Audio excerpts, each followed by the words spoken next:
Lecture 9 of CSE 548, the analysis of algorithms.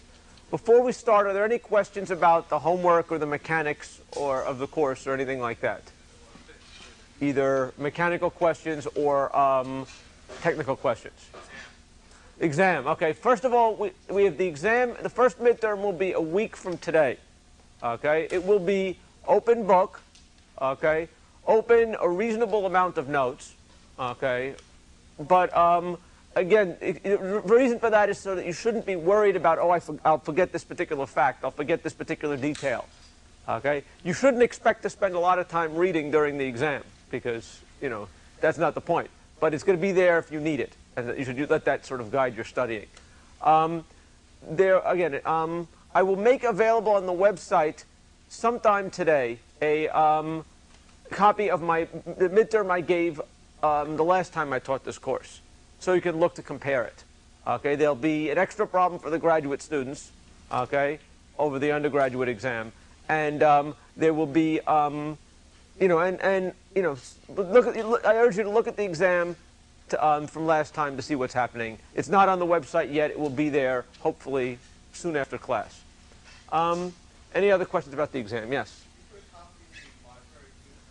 I will try to put a copy in the library. Okay, and fair enough. Any other questions about the midterm and that? Probably not. Okay, I don't have them in it. I don't really have them. So why don't you talk about it? If you have any questions, you can come by and ask me or the TA. Okay. Question? Yes.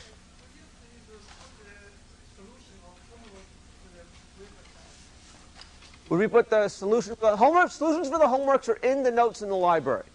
Okay? So if you want a solution to the homework, they're available in the library. Okay? So, yes. Any other questions? Yes. Probably not in time to help you out. Okay? So I'm sorry about that. Okay. So if you have any particular questions, well, we'll see what we can do about putting a copy in the answer key. Of the answer key in the library, but there's a problem that people sort of do have an extra week to turn it in, and so one fear is that that's one reason for not wanting to distribute the solutions too soon. But let me think about that, and I'll see what I can do. If not, I encourage you, if you have some questions, to ask me or ask the TAs. Any other questions? Okay, now one question about one of the homework problems that I keep getting asked that. It's a problem. It's one of the problems I like from the homework. Okay, it had to do with how do you merge a bunch of lists. So you've got k lists. Each list is sorted. How do you merge them efficiently? Okay, and just to remember what the problem is, you're given. As I take a look at it, you've got k lists. Okay, each of which is sorted. Each of which the total number of elements is going to be n. And so maybe by just thinking about it, it's easiest to think of these. You may want to think of it as n over k. It doesn't really matter how many elements are in each list. And the problem was then, how do you merge them? Okay? And the goal is, if you want to think about what's a simple algorithm to merge these things, a simple but correct algorithm to merge these lists together. Okay, well, use merge isn't an algorithm. Use merge is a name. Let's think conceptually, what are we doing? What does merge do? Okay.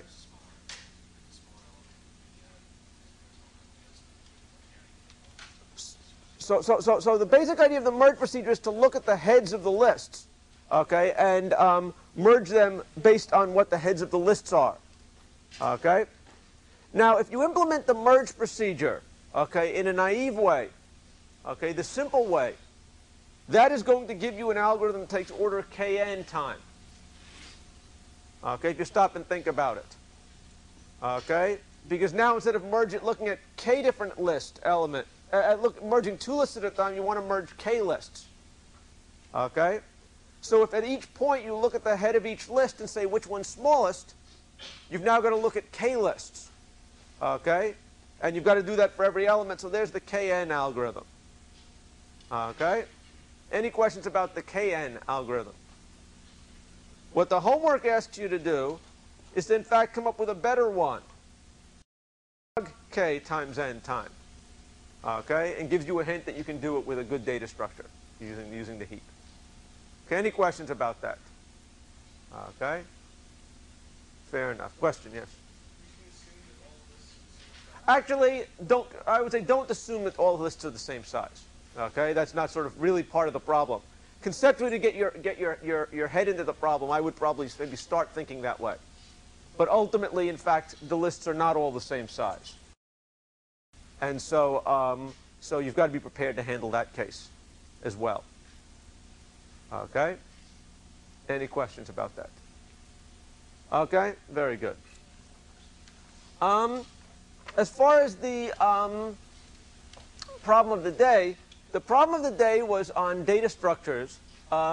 It said basically we wanted to implement the basic dictionary operations using linked lists that were or doubly linked and either maintained as sorted or unsorted. Okay? And the question was, how much time does each operation take if you do it this way? Okay? Now, the initial warning is that there's probably some of these operations I have some caveats on, because I may assume or not assume something about my linked list. The way that you would have to do this, okay, if you really want to do this right, you want to know where do these numbers come from, associated with every cell in this table, you really have an algorithm. Okay? And if you're confused about a problem like this, explicitly write out in pseudocode what that algorithm is doing. Okay? Some people have a tendency to just sort of guess to fill in slots, saying, well, order n looks good in this slot. Okay? The way to see that is to actually sit down and try to write the code. Okay? That said, how would I do a singly unsorted list? Well, a search, I've got to scan through the entire list. Singly linked unsorted list, scan through the entire list. Insert an item into the list. My claim can be done in constant time, because I could insert it right after the head pointer. Okay, and that's just a question of linking it in. It doesn't really matter anything. So that's quick. Delete an item. My claim is that deletion could take linear time from an unsorted list if it's singly linked, even if I have a pointer to the element that has to be deleted. Oh, okay, good question. K here is supposed to represent the key, where what I'm giving is a key, a pointer, just simply the key that I'm looking up. X is assumed to be a pointer. So X is pointing to the node that's going to be manipulated. Okay? So in the insertion case, that node is not already in the data structure. Okay, that node is sitting out someplace. Okay, so I have to find. Okay, so in the insertion case, it doesn't, for a singly linked list, since I know it's going to go right after the head pointer, or I can stick it right after the head pointer.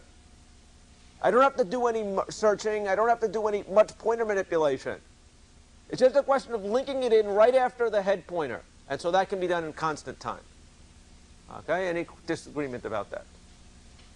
Question? So suppose we didn't have a pointer to the predecessor, shouldn't we still be able to do it in that time? Well, wait, which operation are we talking about? Okay, how am I doing deletion? Okay, in deletion what I'm saying is I'm given a pointer, here I have a linked list. Can't see it. Here's a linked list. Here's the item X that I want to delete, and I'm given a pointer to that. How much time does it take to delete this item from the linked list? That means rerouting this pointer and going around. If all I have is a pointer to this element, and that's all that I'm given, okay, in order to delete it, I need to know something about my predecessor. Okay? And so in an unsorted linked list where I don't have the predecessor, it would take linear time to find the predecessor, yes? Doesn't depend on the search. If you give them the pointer, not to the key, but the predecessor of the key, then you'll be able to do it. Okay, so now you're saying, well, if you give me a pointer to the predecessor instead of the element, then I can insert it. Okay, but and if that's how you want your insertion operation to work, then it could do that. Okay? Here, you know, The details to this depend upon exactly how you're going to implement it. Okay? In principle, I'm saying that somehow this is what they're giving me as a pointer to the element. And so that's why I played this game. If you're saying this is a stupid thing and they should give me something earlier, I'm not going to argue with you. Yes?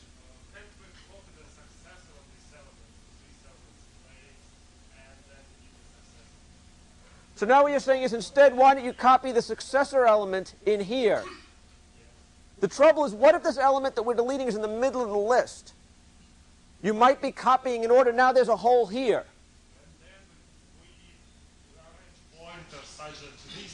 Oh, okay. That's actually kind of cute. Okay. So here's a clever solution. Okay, I think I believe your solution. Okay? So here's a clever solution. Okay? Where what you could do is you could, if this is the element you want to delete, you copy the content fields from here into there. Okay? Then, now that you know this is the successor, you delete this node. Okay?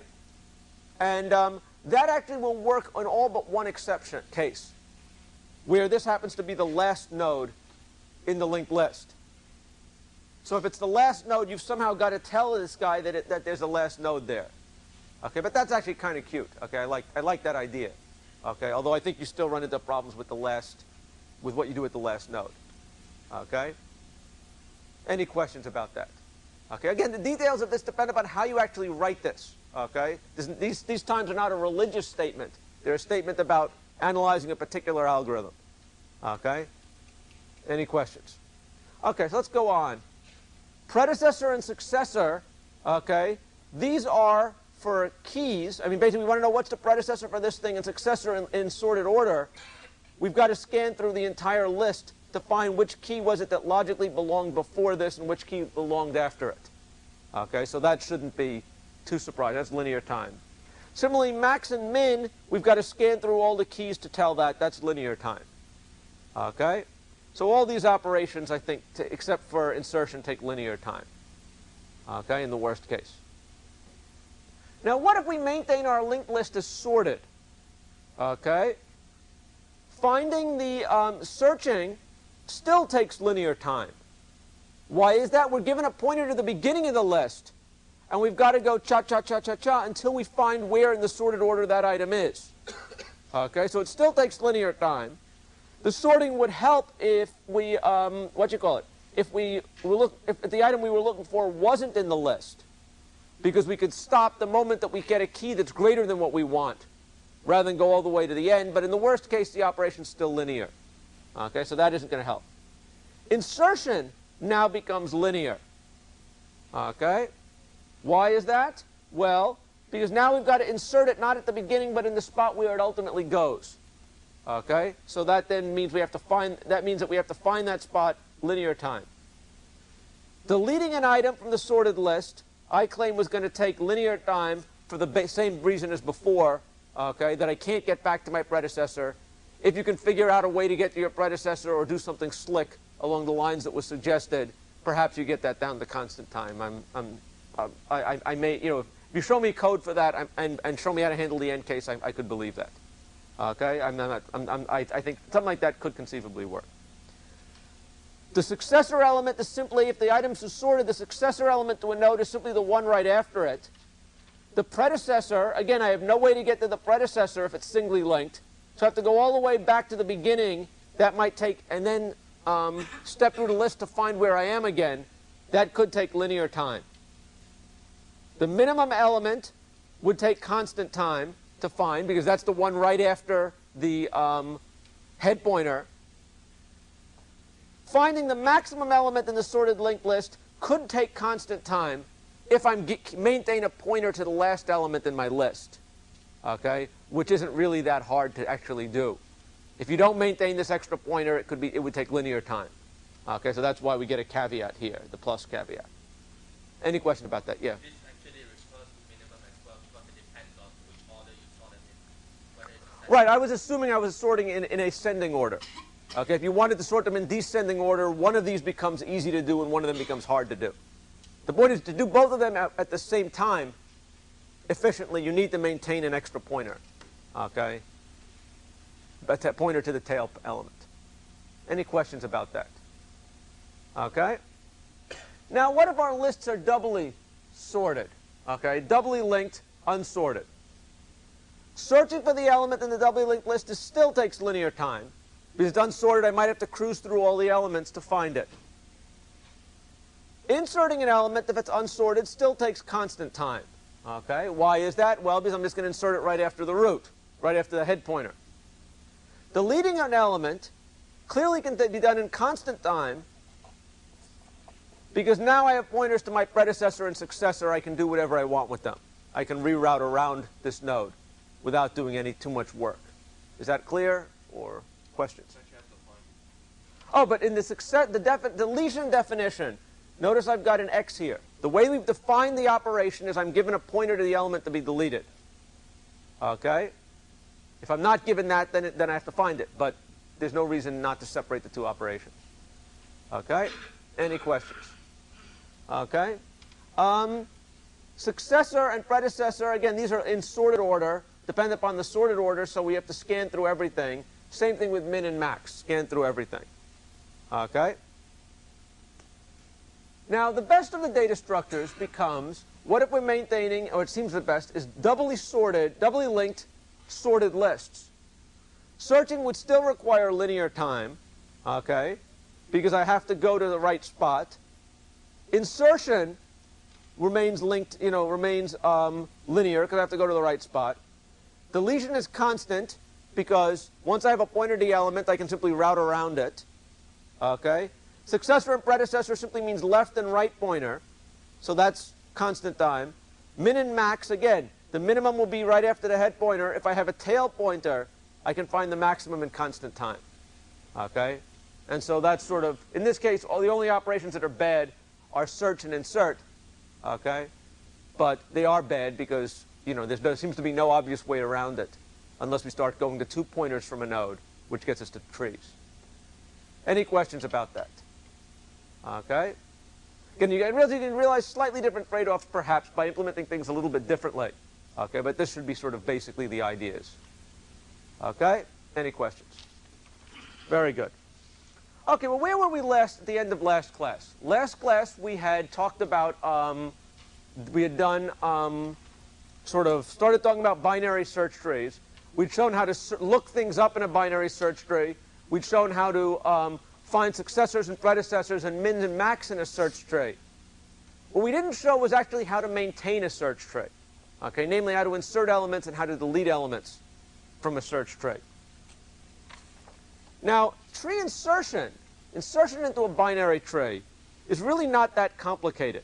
The important thing is that when we insert something into a tree, we have to insert it into a place where we know we can find it.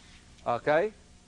If we can't insert it someplace, any place except where we're going to find it, then we don't have a search tree anymore. So what's the basic idea?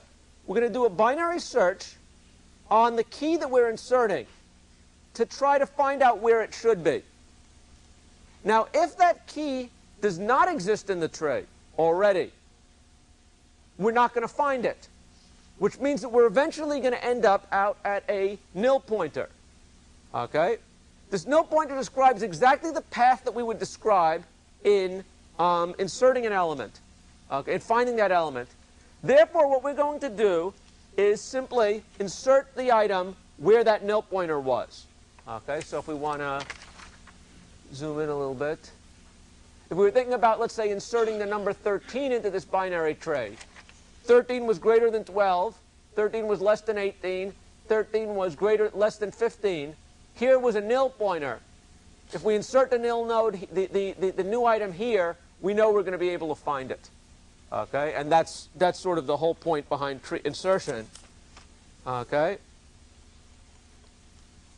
The algorithm for doing the insertion is pretty easy to maintain. Okay, pretty easy to tell. Basically, we're going to start at the root, do a search, okay, which is done by the while loop, until we find a nil pointer. Okay. If we just maintain that pointer x as the nil pointer, we'd be in trouble because eventually that pointer is nil and we don't have anything. We need to have the predecessor to the node that we're inserting at, since that's what we're going to be overwriting. So in this implementation, we keep a pointer y, which is going to be maintained as the parent of x. okay, and eventually insert the item, okay.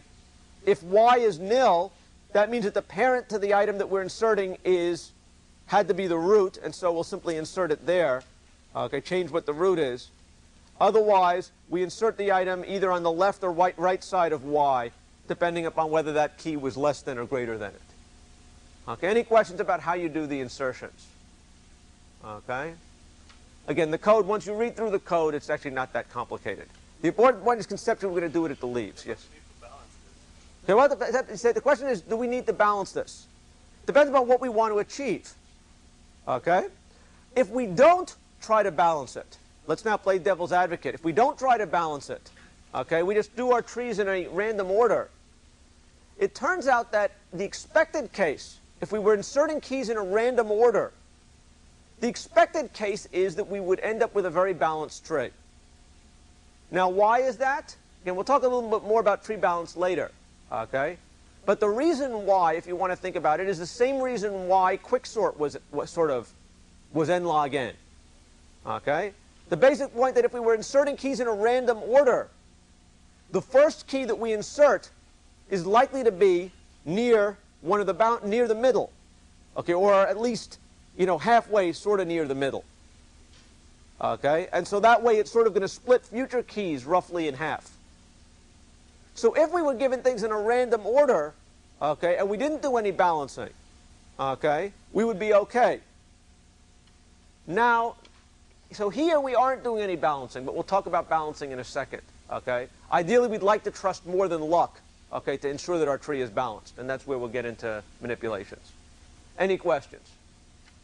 Okay, the important point here is that after this insertion, it should be clear that the insertion time takes proportional to the height of the tree, okay, whatever that height is, because that's the longest branch that we need to go down to do that. Okay, any questions about doing the insertion? Okay. Deletion from a tree turns out to be a little bit more complicated than doing insertion. Insertion should make sense very easily, okay? There's only one place where the element can go. Put it there. Deletion is going to be a little bit more tricky than insertion, okay, only because the item that we're going to be deleting may not necessarily be a leaf, okay? If the item we're going to be deleting was a leaf, okay, let's think about this conceptually. What is it that we would want to do? Suppose the item that we wanted to delete was a leaf, okay? If we kill it, okay, that node is going to be unlamented, okay? If we need to delete item 13, we can delete it without and have no effect on the structure of the tree except changing that pointer to nil. So it should be clear that deleting a leaf item is an easy operation. Okay, any questions about that? Obviously, you've got to find the item to delete, but if you're given a pointer to the item, you can check its children. Are they both nil? If it has no children, you can rub it out without affecting its dependence. Okay? Any questions? A second case for deletion would be, what if a node has one child? Okay? So suppose the item we want to delete had one child behind it. What do we know about all of these? A child is not just one node, but a child defines a whole subtree. What do we know about this subtree? Every element on this side of the subtree has to be greater than 16, correct? Okay? Every element on this subtree, okay, on the right side of this thing, has to be greater than 15. You probably can't read the number, but it's clear it's got to be, since we've got two straight right turns here. If we were to delete this item by simply routing around it, okay, taking the pointer out, okay, if we had one child, what we could do is say, instead of having the ancestor point to the node that we want to delete, have the ancestor point to the one remaining subtree. Okay? If you think about it, the number of pointers used is going to be okay. Because before, we're deleting a node where this node had one pointer in, namely the parent, and although it had 2 pointers out, one was nil, so it effectively only had 1 pointer out. When we delete that item, by routing around it, we take the one pointer that was pointing to here and have it point to the one remaining subtray. All the pointers are accounted for. The only remaining thing you have to see is, in fact, that doing this leaves it a binary search tree. Okay? And it does because if we were going to find anything in this subtray, we were going to find it by going through this node. After deleting it, we're still going through the same path to get to that node. Okay? And so it still has to be a binary search tree. Okay? Any questions about that? How many people are convinced it's still a binary search tree? Okay, everybody. How many people are not convinced? Okay, I guess I should ask before I say everybody. But basically that should be clear. Now, the more complicated case is the case where you're deleting an item, okay, where there are 2 children. Suppose that we have trying to delete this node Z. Okay, it's labeled 5. You probably can't see that. But it's got 2 children. Okay? What's the problem? Well, one problem is that there's 1 pointer going out if we remove this item. Okay? Removing that item is going to remove 2 pointers. Removing that node will remove 2 pointers. Okay? And we only are freeing up 1 pointer. So somewhere, there's going to be a subtree that isn't going to be attached. Okay, does everybody see sort of what the problem is? Okay, we can't do the simple rerouting that we did last time, simply because there's not enough pointers to go around. Okay? So how can we solve this problem? Okay? Ideally, we'd like to reduce this to the case where we're deleting something that we already know how to delete. And the way that we can get around this problem is kind of slick.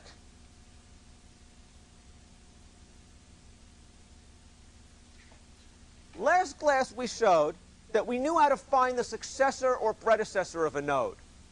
What was the successor of a node?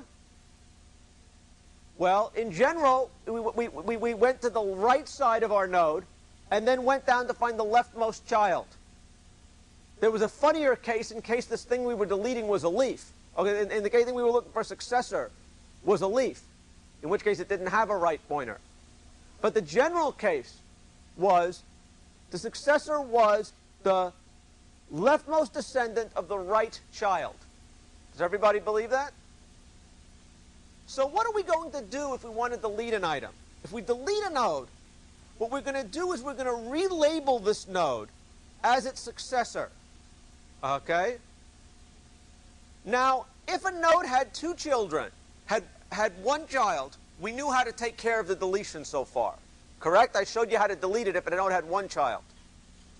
If a node has 2 children, it has to have a right child. That's pretty obvious. Okay? And if it's got a right child, that means that its descendant exists in the right subtree. Okay? Its successor exists in the right subtree as a leftmost descendant. Well, what do we know? If we take that successor, okay, we delete the successor, okay, node, which now has at most 1 child, and copy that values with the value of its predecessor. So let's show the picture. It makes sense when you see the picture. Here is our original tree. Okay, this is the node we want to delete. Sorry, the numbers aren't visible. Go to the right. Go down to the leftmost. The successor node to Z is going to be Y. Okay, is that clear? If so, what do we know about Y? How many descendants can Y have? It could have 1. It could have none. It can't have 2. Why can't Y have 2 descendants? Okay, it can't have a left child. If it had a left child, it couldn't have been the immediate successor. Okay? So we know that this node has a pointer to give. Okay? We know that we could delete y if we wanted to.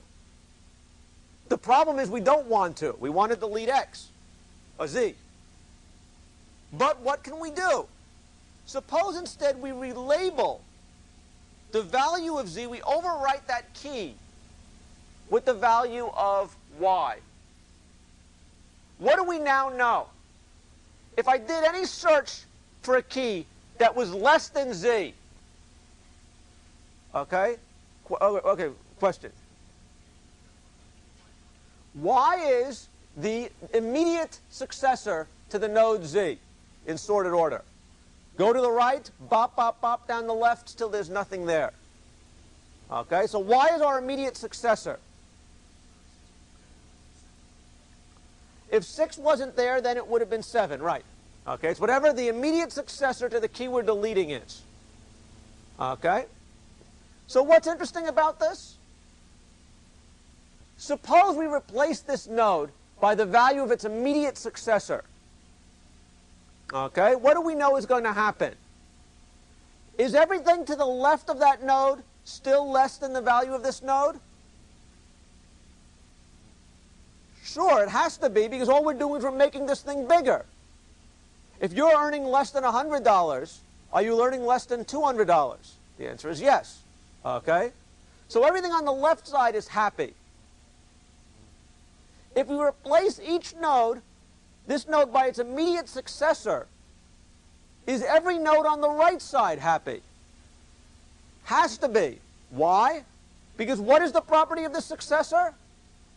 It's the smallest guy in the subtree.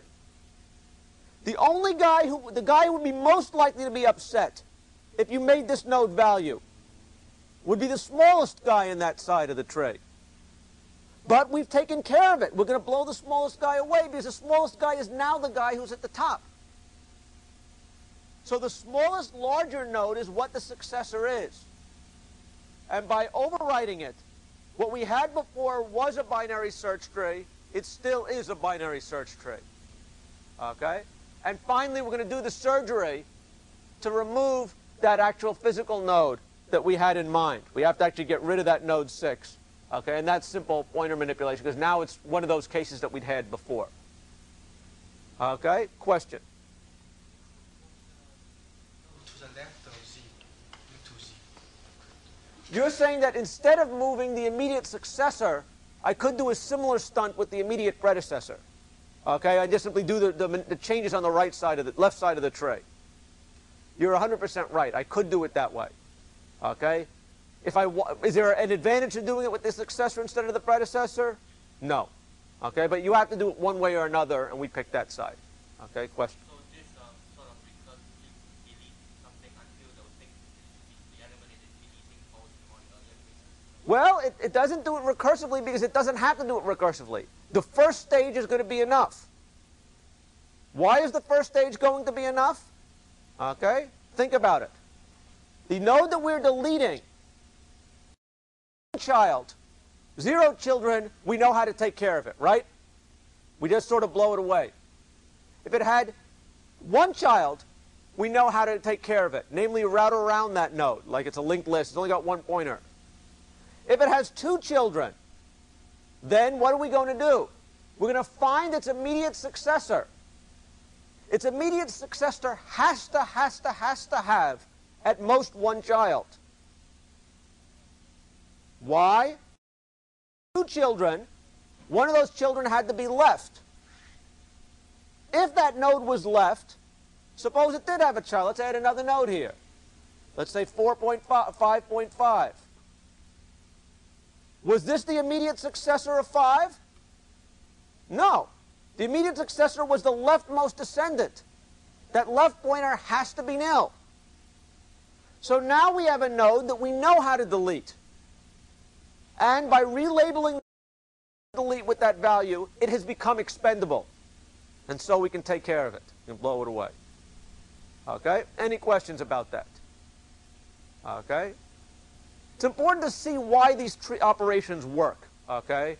And why, I mean, there's a certain amount of subtle reasoning here. Okay? So it's important to see why we're allowed to do this. We're doing an operation we know is going to be successful. And the reason we know it's successful is we've taken care of the other cases beforehand. Any questions about that? Okay? So that said, you can delete something from the tray. Again, the pseudocode looks something like this. I don't really like to look at it because it's kind of ugly. Okay? But conceptually, what are we going to be doing? I mean, conceptually, we're doing it in the case where it was. Namely, if the left pointer of node of the descendant of what we're doing, or the right descendant, were nil, then we know how to, we know which node we're going to be deleting. Okay? And it's just a question of routing around it. If not, we've got a successor node. We find the successor, okay, and then we're going to delete that thing. Okay? So y is going to point to the node that we're deleting. We know that the node that we're going to be deleting is going to be, have, okay, at most one child. If the left pointer is not equal to nil, then, okay, we're going to keep pointer. Okay? If, and then we're simply going to route around it. Okay? Again, I don't, let's go through this a little bit carefully. Okay? This may be a mistake, but let's go through it a little bit. We're going to go find y is going to point to the node that we delete. One of its two children is not going to be there. Okay? If the left node is not nil, we're going to have x point to that. Otherwise, x is going to point to the right. So what do we know? Y is a pointer that's going to be, x is a pointer that's worth preserving. Correct? Y is a node we're deleting. X is the pointer that's worth preserving. Okay? X is worth preserving only if it's not equal to nil. It might be equal to nil if what we were deleting was a leaf. If it was not equal to a nil, what we're going to do is we're going to make its parent. Okay? Okay? If the node we're deleting is, okay, we'll take the parent of the node we're deleting is going to become the parent of x. That's the rerouting that we're doing here. Okay? Then, depending upon whether it's nil, okay, we'll either, it may be that we are deleting the root, in which case we have to update the root. Okay? Otherwise, okay, we're either going to have to update a left or a right child, depending upon what we're seeing. Okay? And finally, whether we had, in this case, sought the successor, then we would have to overwrite the keys that do it. Okay? This is a little bit tricky, and I have a hard time visualizing the pseudocode. Okay? You've got to get all the pointers straight. The important observations here are, first of all, that this is not that long. Okay? I mean, it's not an unbelievable thing to implement. Second of all, the time that it... What? What's the time that it's going to take to do this operation? Okay? How many people say constant? How many people say proportional to the height of the tray? Okay, a few more. How many people say something else? Okay? Well, what is it? Basically, we're doing a constant amount of work because there's no loops in here, except for the fact that we actually have to find the successor. Time for pointer manipulation, plus the cost of finding the successor. How much time does it take to find the successor? Depends upon the height of the tree. Okay? We have to go cruise down all those left pointers. Okay? So in the worst case, the number of left pointers we cruise is going to be the height of the tree. Okay? So the conclusion should be that deletion takes time to the tree. Okay? Any questions about that? Yes? Okay, which one don't you like? Right under the Find the successor. Yeah. So we return successor, so the left should be right. Okay, the left is nil. Okay. Oh, okay. Okay, the question is here. I mean, the question is nil. that the successor of this is nil. It is nil if we went through this loop path. It's not necessarily nil if we went through that path. Okay? So the code gets a little bit tricky. I mean, this is a tricky thing to actually see how why this exactly is working. But when you look at it in the pictures and realize what we're doing, there should be no mystery. Okay? Now it's just a question of sort of hacking the pointer straight. Okay? And so I urge you to go through it more carefully just to check it. And I give sort of some annotations in the notes to sort of describing what those lines are doing, which might make things easier. Okay, any questions about how you do the deletion? Okay? The bottom line is that everybody should now be convinced that you can do insertion, deletion, successor, predecessor, search, and max and min, all in time proportional to the height of the tray. Okay? Is that clear? How many people believe that? How many people do not believe it? Okay? Everybody believes. Okay? Well, what is the problem? Okay? The problem is, what is the height of a tree if we do some operations? Okay? What is the best height we could possibly get? If we stick n items into the tree total, okay, what's the maximum, the best possible height? Well, those nodes someplace. The number of nodes as we cruise down the tree can only double each level we add. So if we're going to stick in n nodes, we need to know how many times can we double, starting from 1, how many times, what's the fewest number of times we can double to get up to n? Son of a gun, that's log n. That's the definition of log n, the binary log. If we are lucky and the tree is beautifully balanced, okay, then the time it could take would be log n. The height would be log n. Okay? And that by now everybody should be comfortable with. But what happens if we are unlucky? Okay? If we are unlucky, the first insertion we could do could be to insert the item A.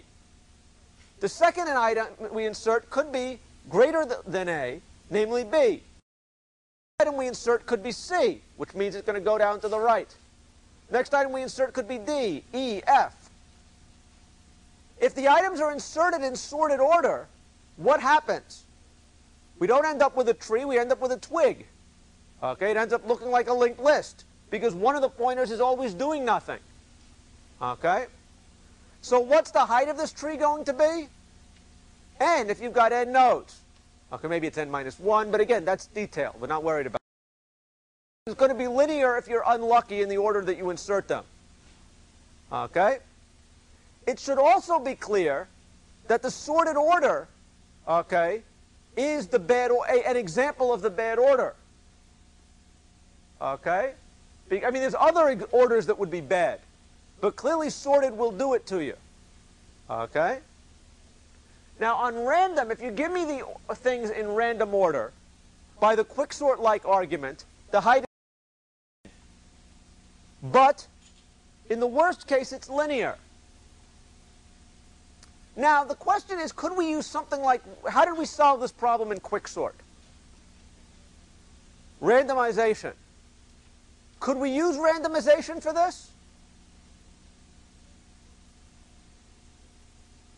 In the random case, how did we use randomization in Quicksort to develop a nice short tree? Yes. Randomize the partition. Namely, I was picking a random element to use in splitting the halves. Why can't I do that here? Because I'm maintaining a data structure. You're telling me what to do to this data structure as I go along. Insert, insert, delete, delete. I can't say to you, you tell me to insert A, I can't say, no, I don't want to insert A. Give me something later in the alphabet. Okay, that won't work. So we can't use the same fix that we used before, because we don't have all the keys at the same time. Okay? So if we're just going to use this algorithm, the worst case we're stuck with. Okay? We can't get around it by changing the order of the operations. The only way we can get around it is by changing the structure of the tree, okay, over what we've done so far. Any questions at this point? Okay? How many people see the analogy with Quicksort that I'm talking about? Okay, why you can't use Quicksort kind of ideas here. How many people believe? How many people don't get that? Okay, good. Everybody believes. Okay. So now we agree on the following idea. We should agree on the following idea. If we want to reduce the height of our tree, we can't scramble up the order of our operations. We have to do something different on every insertion and deletion. Question?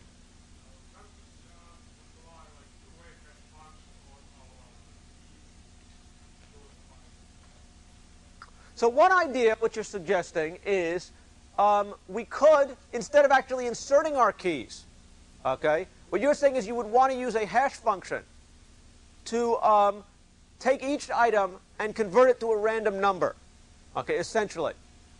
Now that's kind of a clever idea, okay, but let's think now what that means. First of all, if you've got a randomized hash function that's really good, how much time does hashing take? To search, insert, delete, and search. If you have a really good hash function, how much time does hashing take? Does looking something up in a hash table take? Constant time. If you do have a perfectly balanced tree, how much time does that take to search in? Time proportional to height, that's log n. So if you've got a really hotshot hash function, you're better off just throwing it in a hash table than using that to help scramble up the tree. Okay? That's the first complaint against it. Okay? And that, I think, is damning enough, because it says if you've got that great function, you might as well use it in a better way, in a smarter way. Are you convinced?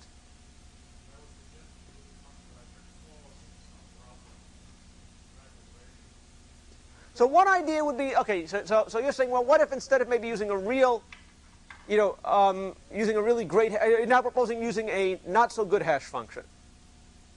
Okay? If you're not using a really good hash function, then maybe you might get burned anyway. And it turns out, but that's a clever approach. I kind of like the approach, although I don't think, if you had the good hash function, you're better off using hash tables. Okay? There's also potentially a complication that you're going to be evaluating that hash function many times in the course of doing a search. Because if you want to insert these things, I mean, remember, the other sort of complaint that I have, okay, is remember that we need to have the search tree, if we're going to look things up in it, we need to have items ordered by whether they are greater than or, have to have greater than or less than orderings. Okay? And now, in some sense, you're going to now, where you're greater than or less than, you're now comparing the values of hash functions. Which means that you're going to have to evaluate hash functions potentially several times. But the main argument against that is that if you have a good hash function, you're better off just using hashing. Okay, that actually is the reason why I don't like that scheme, although it's a good idea. Yes. With the hash function, is there a possibility of having an empty node? By an empty node, you mean one problem that could happen with a hash function? You could have a collision. Okay, and a collision would now mean that you've got two nodes that have the same value, which would complicate a lot of our tree structuring things. Again, you can handle that. The way you would handle that typically is by, instead of having each node in the tree representing a distinct element, it would represent the linked list of, let's say, of all elements with the same key. But it can potentially get more complicated. Okay? So it's a clever idea, but I think I wouldn't buy it. Okay? I would say use a hash table if you want a hash table. If not, you want guaranteed access, we're going to have to do something better. Okay? Any question? So if we're going to do something better, what we need to do is to reshape the tree. Okay? Now, what does it mean to reshape the tree? Let's think a little bit about what that means. Suppose our tree looked like this to start off with. Okay? We had a beautifully balanced tree. In fact, a heap-like tree. Okay? Where we have the items 2 through 14 in the tree. You can't hope for a better tree. Now, suppose, let's say, we insert a 1 into this tree. if we want to maintain this tree as perfectly ordered, what do we have to do? We now have 15 elements. What is a perfectly ordered tree on 15 elements? Okay. Well, that's going to mean that we're going to be needing that spot that wasn't there. The ordered tree on 15 elements look like? Okay. 1, 2, 3, 4, 5, 6, 7, 8, 9, 10, 11, 12, 13, 14, 15. Correct? What has happened to the value of every single node in that tree? Changed. Okay? So what does that mean? 13, well, you don't like the way I number? Oh, okay, sorry about that. This is 14, this is 13, excuse me. Okay? Now it's an in-ordered, it's still a search tree. It's completely balanced. But in order to go from what I had before to what I have now, I've got to reroute every single twig. Okay? I've got to relabel every single. How much time will it take to convert the previous tree into the new tree? I'm not giving you an algorithm, but how much time must it take? Linear time. Because you're doing something to everybody. So if you said, I demand perfectly balanced trees at all time, what you're really saying is, I demand certain operations to take linear time when I insert them. Okay? That's going to motivate what we're doing is, we want to maintain search trees that are balanced, but not too balanced. Okay? We want to keep them in a good enough order so that they're roughly balanced. If they're roughly balanced, to keep them roughly balanced won't require too much extra work. Okay? But because they're roughly balanced, it won't take too much more time to search than if it had been completely balanced. Okay? And that's what we're going to be doing. Okay? The reason why we get to complicated things is we need a notion of a roughly balanced tree. Okay? And that idea of a roughly balanced tree we're going to talk about is a red-black tree. Okay, any questions at this point? Okay? What is the goal of roughly balanced? By roughly balanced, what we mean is a tree whose height is always O of log n. Okay? If it's O of log n, that may mean its height is always at most 2 times log n, or 3 times log n, or 4 times log n. The point is that we know that if the height is always rough order log n, since all these dictionary operations take time proportional to the height of the tree, they must take log n time. Okay? And the key is striking a balance between ordered enough to guarantee us the, balanced enough to guarantee us the log n bound. Make a change to it, we don't have to scramble too much of the tree around. Okay? Any questions? So the reason why these balanced trees are really beautiful is because they're achieving this kind of a balancing act between the two possibilities. Okay? And that's the intuition you have to maintain for why we're going to go through all the contortions we're going to go through in the near future. Okay? Questions? Okay? So what's the idea of a red-black tree? A red-black tree where every node in the tree has a color associated with it. Now, why are we talking about colors? Well, red-black trees are going to be a type of tree that we're going to rigorously be able to define, that we're going to be able to prove is roughly balanced. Okay? So the purposes of these colors is going to be to help us, first of all, prove that it's always roughly balanced. And second of all, keep it balanced. Operations. That's the reason for the coloring. So what is a red-black tree? In a red-black tree, we're going to have every node is going to be colored either red or black. Okay, that's where the name comes from. When you say, well, why isn't it blue and green? If you want them to be blue-green trees, they can be blue-green trees. The absolute value of the colors mean nothing. Okay, it just simply means that there's two different kinds of nodes. Okay? every leaf be the nil pointer. The nil pointers of our tree, we're going to consider to be black. Okay? So we're going to define the nil pointers as being black nodes. Okay? And so when we talk about leaves, sometimes we're going to get confused between leaves and nil pointers. Okay? If we define each nil pointer as representing a black node, then that means that every leaf is black. Okay? It's not a big distinction, but it makes certain definitions go through. If we have a node that is red, that's going to imply that both of its children are black. Okay? And every single path from the root, okay, from a node to a descendant leaf is going to go through the same number of black nodes. Okay? These are the four things that a red-black tree is going to have. Let's look at an example. Here's a tree. It's got some red nodes, which are the light ones. It's got some black nodes. It's got nil pointers at the end of everything. The nil pointers we've colored black. Okay? Where are there two red nodes in a row in this tree? Does anybody see where there are two red nodes consecutive in this tree? Okay? Hopefully not, because we know that in every red-black tree, okay, if a node is red, then black. So red node, black, black. Red node, black, black. Red node, black, black. Red node, black, black. Red node, black, black. Red node, black, black. Black, black, black, black. Okay? Every leaf node is black because it's a nil pointer. We've colored them black. That's good. Okay? Every path from a node to a descendant leaf passes through the same number of black nodes. Let's start from the root. How many nodes? What's the black? Go down to this node. We have to pass through. The root is black. That's black. That's black. 3 black nodes and a black pointer. Correct? What about here? 1, 2, 3. 3 black nodes and a black pointer. What about here?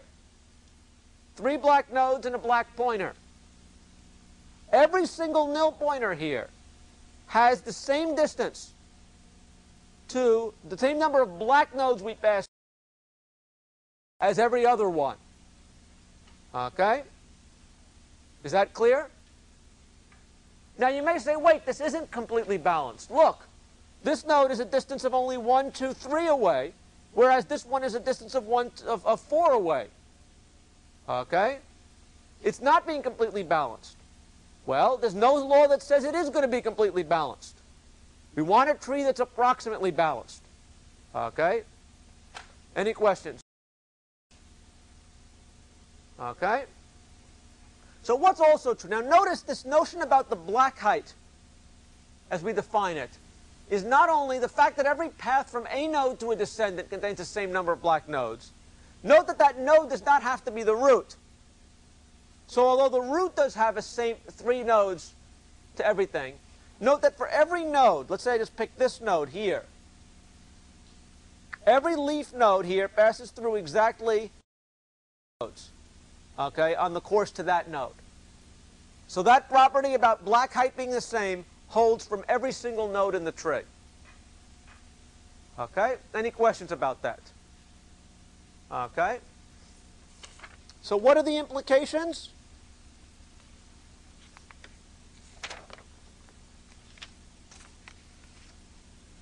If we have the root of a red-black tree is black, if we color it red, is that going to be still a red-black tree? Okay, let's think about it. If I have the root of a node is black, can we color it red? Well, if the answer is no, it's got to violate something. What is it going to violate? It could violate it because what if its children happen to be red? If the root happened to have a red child, okay, if the root was black and it had a red child, okay, and if we color it red, we've got a problem because we'd have 2 consecutive red nodes. Okay? Does everybody agree? It violates the definition. If we have an arbitrary node is red, can we color it black? Okay? Why not? What? Well, no, because if the node was red, can we color it black? Okay? No. But now what condition is it going to violate? It's going to violate, it's not going to necessarily create it won't create two consecutive reds. But the problem is it's going to change the black height midway through the tree. Suppose I had a nice, neat, balanced tree. Okay, this is a red-black tree, right? Okay? Every leaf is going through two nodes, right? 1, 2. Every leaf has one black. Suppose that this red node we now color black. The black height of this node and this node is now 3 where it was 2 before. So it's not balanced. Okay? And we get into trouble that way. So that would not be a legal operation. How many people see that? How many people do not see that? Okay? What tree have a black height of h? Okay? If I want to make sure I have a tree, the black height is h. Okay? If I want to maximize the number of nodes in it, do I want a lot of red nodes or a few red nodes? Okay? If the black height of the tree is h, children, a distance of h from the root to every leaf, okay, passes that many black nodes. Do I want there to be a lot of red nodes or a lot or no red nodes if I want to maximize the number of nodes in it?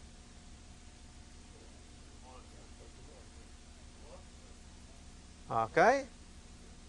If I want to maximize the number of nodes, the black height is fixing how many black nodes I can have, correct? If the black height is h and I have no red nodes, what's the maximum number of nodes I can have in the tree? Okay? 2 to the h. Okay?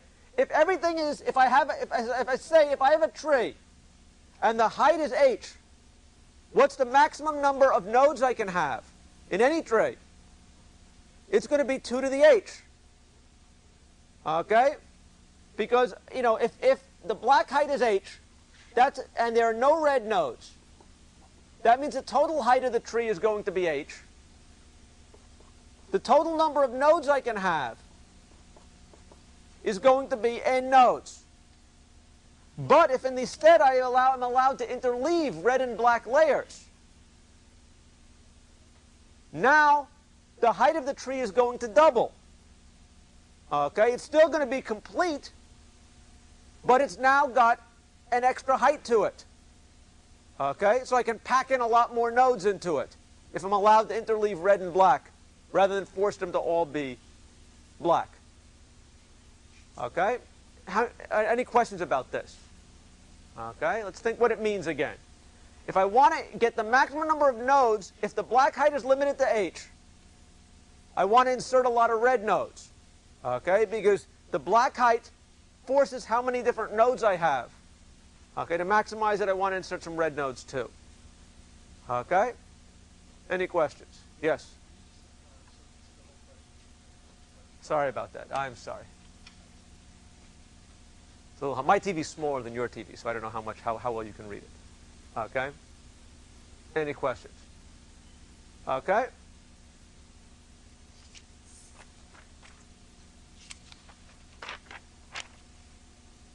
Now, what if we have a red-black tree where we've got 2 real nodes in it? By real nodes, I mean that we'll say that there's nil pointers, obviously. What is a red-black tree with 2 real nodes going to look like? Okay? Well, if it's got 2 real nodes, one of them is going to be an ancestor. Then you've got all these black pointers with these nils, which we'll say are black if you want. That's the garbage there. But one of them is going to be a parent, one's going to be an ancestor. Which is going to be a legal coloring for? Could I have both my real nodes colored red? Why not? because it violates, because it can't have two red black nodes next to each other. Can I have the root be red and the other node be black? Why not? Because the black height condition is now violated. Namely, this guy's got a black height of 1 real node, this guy's got a black height of 2, this guy has a black height of 1. So this is not legal. This is not legal. Is this legal? Okay, well, what conditions do I have? Are there 2 consecutive red nodes? No, there's only 1 consecutive red node. Okay? Is every node leaf have the same black height? Yes. This is a red-black tree. What about this one here with 2 black nodes? Okay, why not? Violates the black height condition because this guy's got a black height of 2, this guy's got a black height of 1. Okay? Question? Oh, by real node, okay, when we had the definition, remember, look back to the definition that we had of a red-black tree. We were defining the leaf pointers as being black. Okay? Now, sometimes people get upset about that. So when I say real node, I mean, you know, a non-pointer, a non-leaf pointer. Non-nil, right? A nil pointer we're defining as black. But the other things are real sort of honest-to-God nodes which have pointers coming out of them. So that's why I occasionally will waffle a little bit about that. Okay? But that's obviously only the last level. And so in some sense, that's not the big property here. That's maybe necessary to make certain definitions work out. But that's not the major thing that's going on here. Okay? Any questions?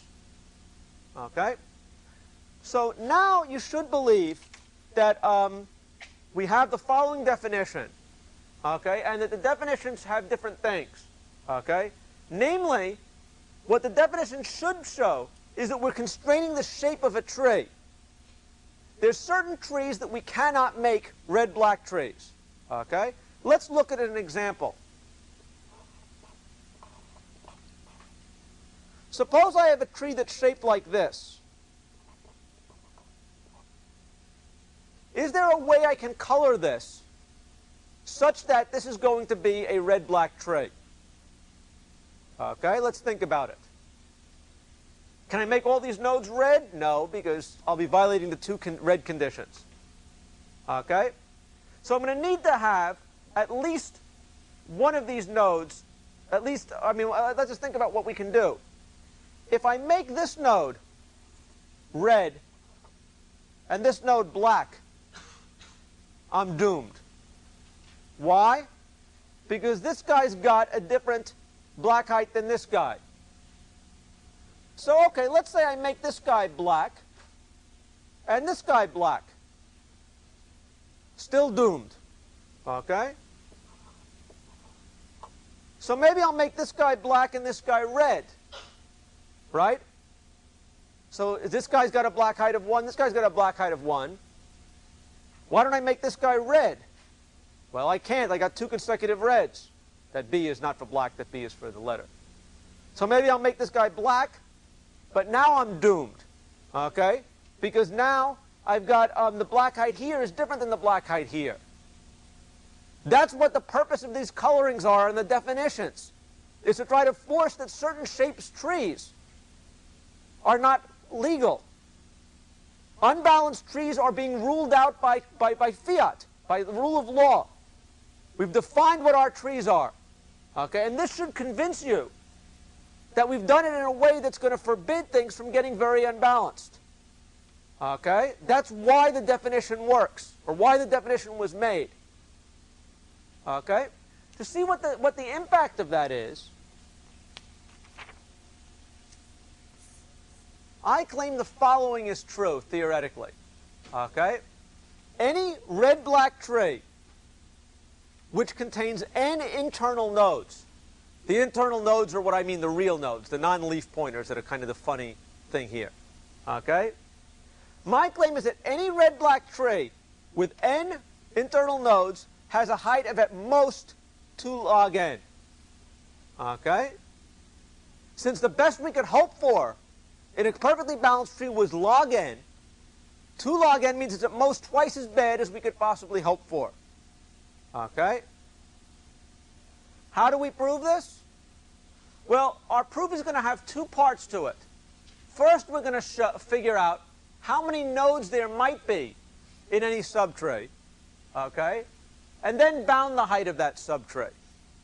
Okay? So there's 2 separate things going on.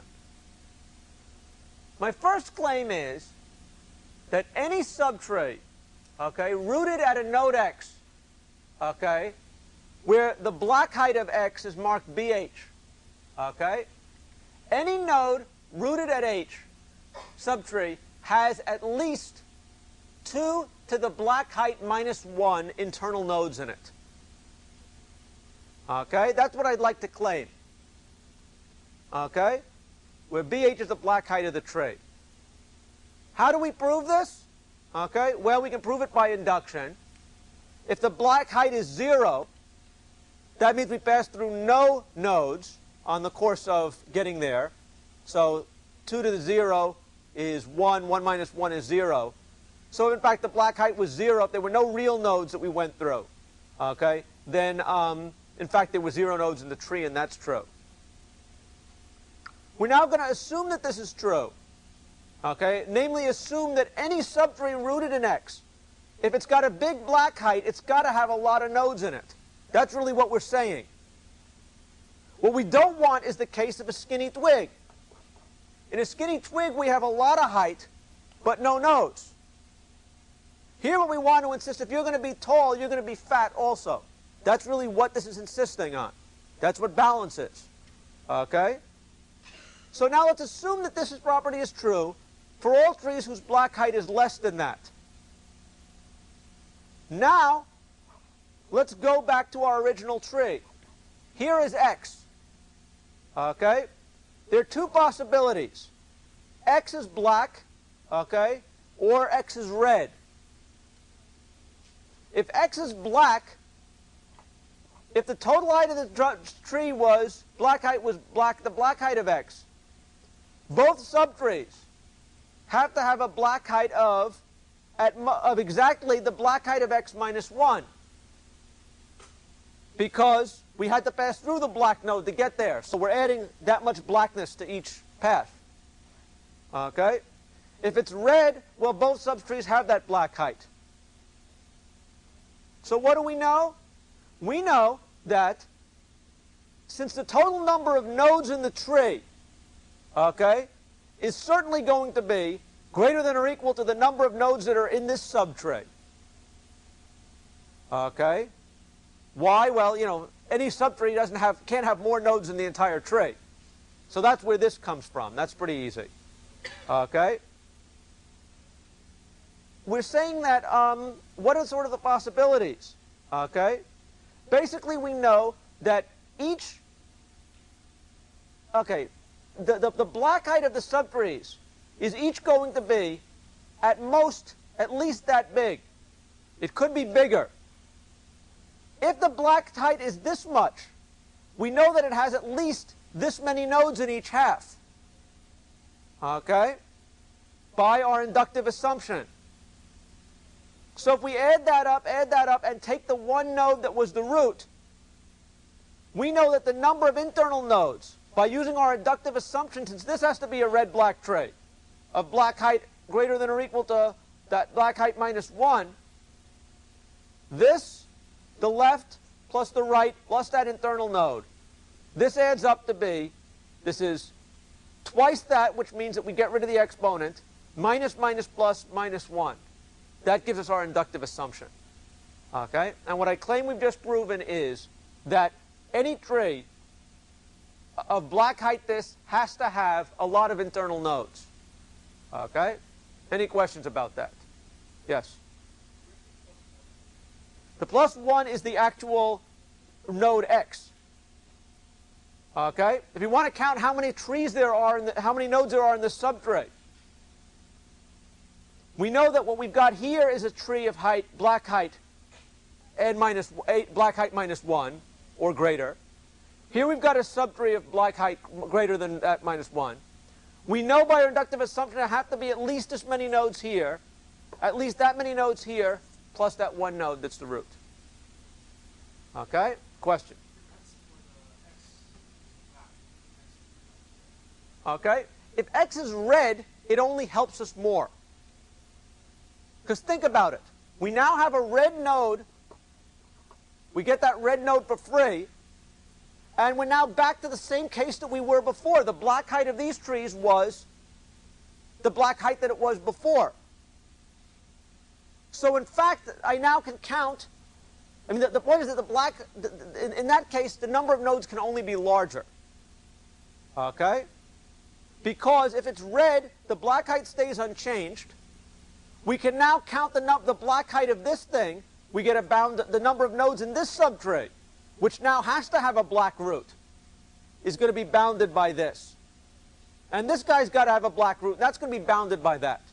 So if we have a red node here, we know there are at least twice that many nodes in the total tree. Okay, so it only gets better for us. Okay, convinced? Good. Any other questions? Okay, so we know that there's a lot of nodes in the tree. Okay, in any red-black tree, which has a good black height to it. Okay, any questions? The final thing we're going to do now is relate the height of the black tree, the real height of the tree, to its black height. Okay? So suppose I now give you a red-black tree whose height is h. If its real height is h, what does its black height have to be? Okay?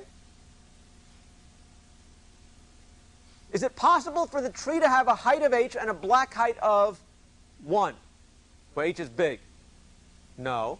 What do we know about it? If we have a red node here, what do we know about the next node?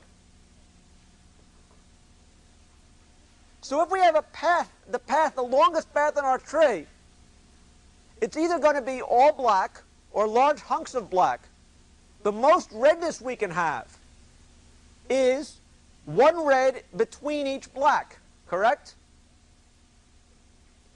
So if the worst case, if we want to make the tree as tall as possible, if the black height is BH, the total height of the tree has to be no more than twice h. Twice the black height. Correct? So we know that the actual height of the tree, okay, is less than or equal to the black height over 2. Okay, or 2 times the black height, excuse me. We know that h is less than or equal to 2 times the black height of x. We know that the number of nodes in the tree is greater than or equal to, okay, 2 to the black height minus 1. The black height we can replace by the height over 2. Okay? And thus we know that the number of nodes is greater than or equal to the real 2 to the real height of the tree over 2. By taking the log of both sides, what you end up getting is the log of n plus 1 is going to be greater than or equal to h over 2. And therefore, the real height of the tree, therefore, is less than 2 times the log of that. Okay? What was the strategy? We're proving that any tree with a given black height has to have a lot of nodes. Then we go and relate the black height to the real height. And that means that any tree with a given height of h has to have a lot of nodes. Okay? And if the height is h and it has so many nodes in it, we can't afford twigs. Because that twigs reduce the total amount of room we can have to stick nodes in. Okay? And that's the idea that we have here. Any questions about that? Okay? Again, the important point is that the structure of the trees and the colorings force us to not be able to do anything about it. Okay? Question? For a specific tree, you could have the different color schemes in the tree. Right, so the question is it possible that a given tree can have more than one red-black coloring? And the answer is yes. Let's try a simple example. Suppose I have a tree with one node. Here's my black nil pointer, black nil pointer. What color can this node be? If it's red, the red black height of this thing is going to be, 0. If it's black, it's going to be black height is 1, but all the leaves are perfectly happy. So it's certainly possible that there's more than one way to label a tree. But the absolute fact that you have to take away with, if there is a way to label it, it can't be unbalanced. If there is a way to label it, the height of the tree has to be at most 2 times log n. We are saving time. I mean, if I do insert or delete the different scheme, probably have the same time capacity. What the idea here is going to be as follows. Okay, we're going to want to be able to show that when we do an insertion or a deletion, if it was a red-black tree before, it's going to stay a red-black tree afterwards. Okay, if we do our modify our insertion deletions to do that. If we can do that, we know that any red-black tree has to have a height of at most 2n, 2 log n. So if it was a red-black tree, its height was at most 2 log n. If it's still a red-black tree, its height is at most 2 log n. My question is, for the different colors, Skiena have different red-black tree for a specific tree, Right? Do they have the same time capacity to the insertion? Okay, what we're going to show next time is that every tree that we can in fact do the insertions and deletions and maintain the red blackness of a tree in logarithmic time. Okay? But the key idea behind that is that if we just keep the coloring right, okay, and take time proportional to the height of the tree, these operations have to be logarithmic because the height of the tree has to be logarithmic. Okay? So the neat thing is once you believe this lemma, okay, we never have to talk more about logs when we talk about red-black trees. All we have to talk about is maintaining the structure of it. Okay? And so long as it stays red-black, it stays logarithmic. Any questions? Okay, thanks for your attention. We'll talk about that next class.